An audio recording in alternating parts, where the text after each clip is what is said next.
ભગવાન કરતા ભગવાનનું નામ મોટું છે. શું કહેવાય છે? રામ સે બડા રામ કા નામ. આ ભગવાને બધી એમની લીલાઓમાં દર્શાવ્યું છે કે મારા કરતા મારું નામ મોટું છે. પણ કોણે ઇતિહાસ વાંચ્યા છે? કોણે પુરાણો ગ્રંથો વાંચ્યા છે?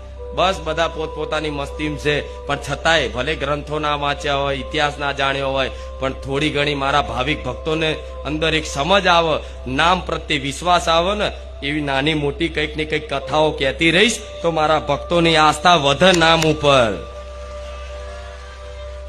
રામ કૃષ્ણ ભગવાનને પત્ની હતા, ખબર છે ને? એક રૂકમણી અને એક સત્યભામા. જાણો છો ને? એમ તો પત્ની તો 8 પત્નીઓ ગણાય છે, એમ તો ગણાય તો 16,000 પત્નીઓ ગણાય છે, પણ એ અલગ લીલા હશે ભગવાનની. પણ મુખ્ય કોણ? રૂકમણીજી અને